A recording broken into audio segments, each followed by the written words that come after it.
ሁለቱ ክርስቲያኑና ጓደኛው ክርስቲያን ያልሆነ በጣም ወዳጆች፣ በጣም የልብ ወዳጆች ነበሩ። በጣም ቅርብ ወዳጆች እና አንድ ቀን ክርስቲያን ያልሆነው ክርስቲያኑን እስኪ በጸሎተ ቅዳሴ አንተ እየሄድክ በምታስቀድሰው አሳትፈኛለሁ።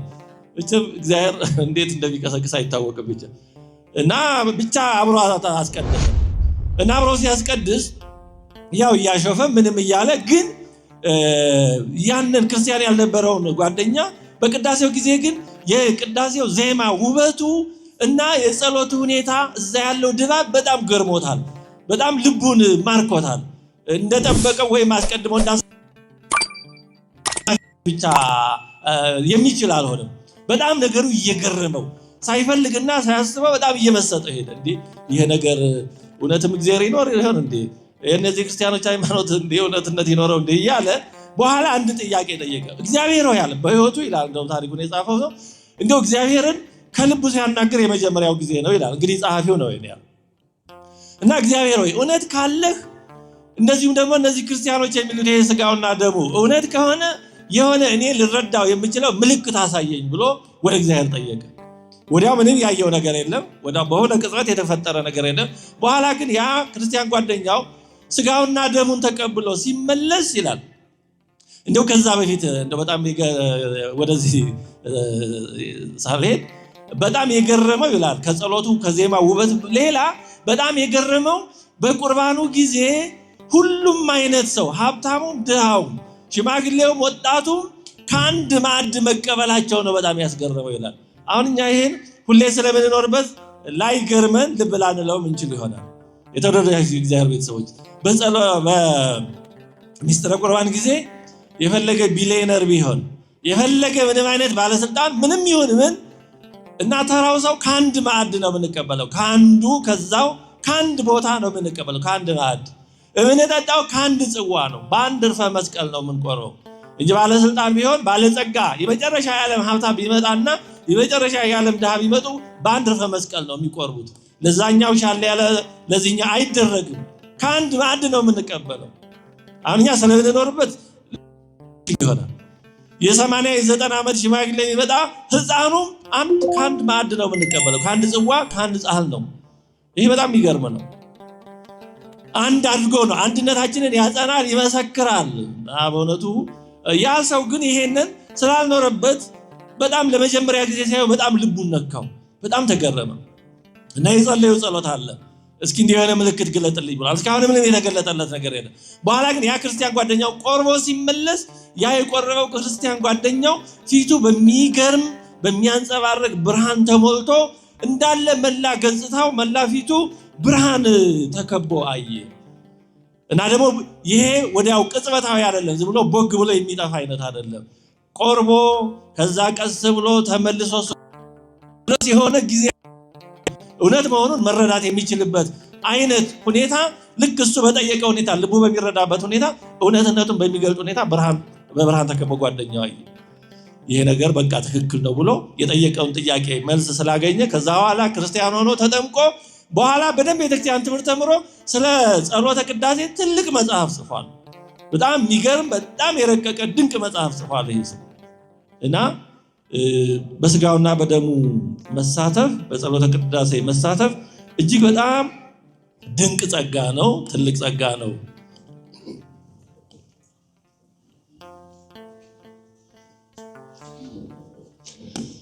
እሺ እግዚአብሔር ያክብራችሁ። አረፍ በሉ። አባታችን እንኳን ደህና መጡ።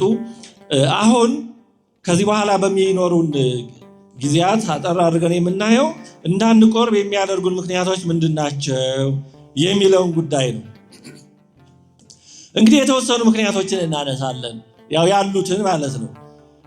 እንግዲህ ቅዳሴው ሲጀመር ቅድመ ግብዓተ መንጦላዕት ይሄ ሁሉ አይነት ጸሎቶች አሉ። እነዛን እንግዲህ የሥርዓት ቅዳሴ ትምህርት ስለሆነ ወደዛ ሳንገባ ሃሌሉያ ተብሎ እመቦ ብእሲ ምእመናን ዘቦአ ውስተ ቤተ ክርስቲያን በጊዜ ቅዳሴ ወኢሰማ መጻሕፍተ ቅዱሳተ ወኢታገሰ እስከ ይፈጽሙ ጸሎተ ቅዳሴ ወኢተመጠው ቁርባን ይሰደድን ቤተ ክርስቲያን ብሎ አብረን በዜማ እያልን ይሄን አዋጅ እናውጃለን።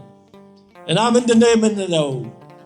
በቅዳሴ ጊዜ ወደ ቤተ ክርስቲያን የገባ ሰው ቢኖር ከምዕመናን ወገን ወደ ቤተ ክርስቲያን የገባ ቅዱሳት መጽሐፍትን ሰምቶ ጸሎተ ቅዳሴው እስኪያልቅ ጠብቆ ታግሶ ከስጋውና ከደሙ የማይቀበል ሰው ቢኖር እንዲህ ያለው ሰው ከቤተክርስቲያን ይለይ እንላለን።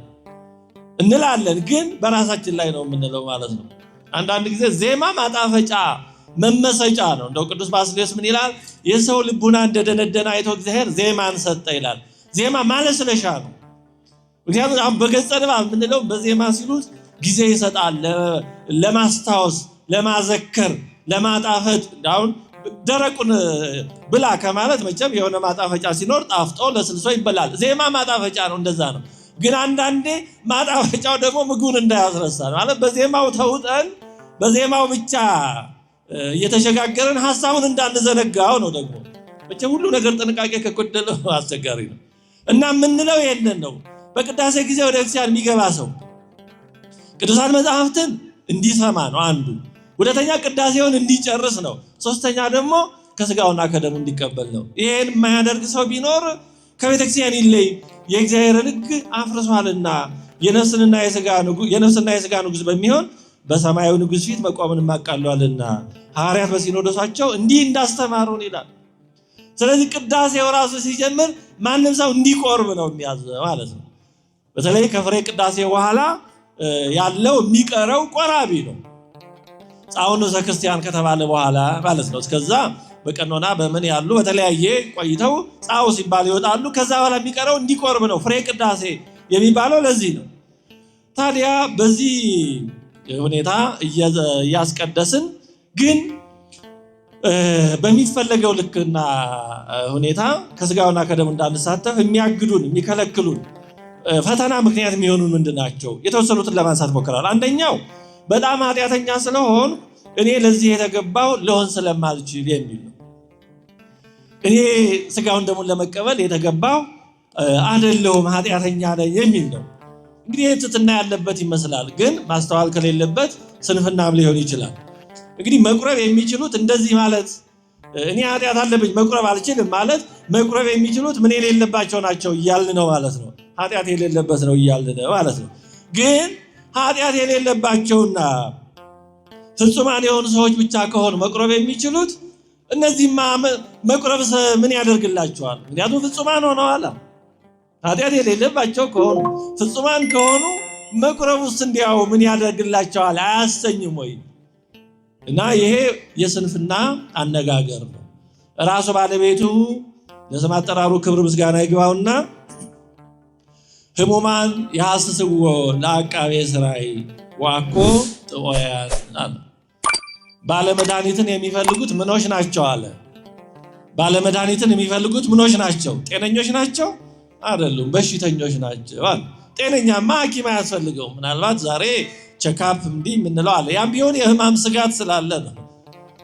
ስለዚህ ራሱ መድኃኒት ሆኖ የመጣው ለእኛ ለበሽተኞች ነው፣ ኃጢአተኞች ለሆን ነው ማለት ነው።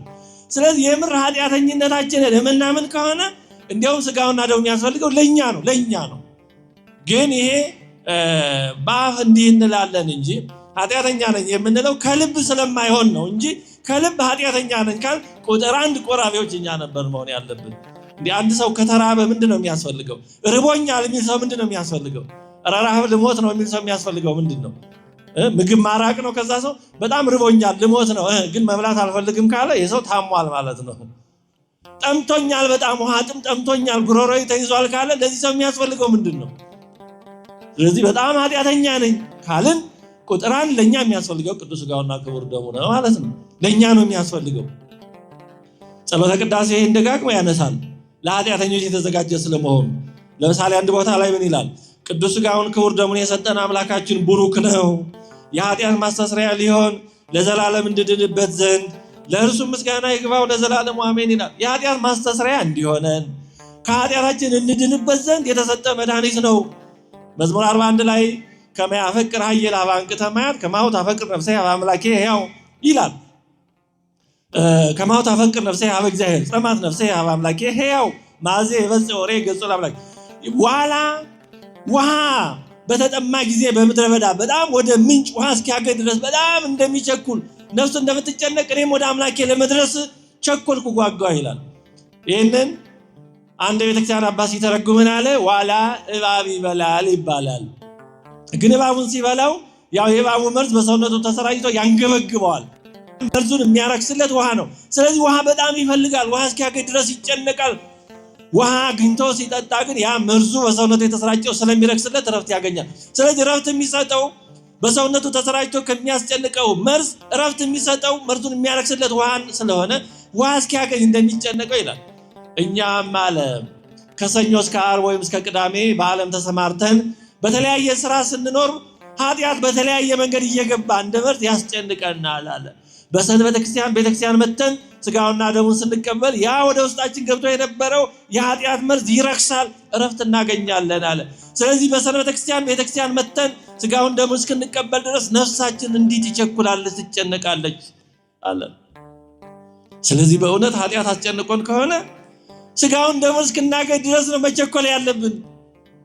ስለዚህ ኃጢአተኛ ነኝ ግን አልቆርብም ማለት ይሄ ማሾፍ ነው። እውነቱን ለመናገር እንደዛ ነው፣ ቀልድ ነው፣ ከልብ አለማሰብ ነው።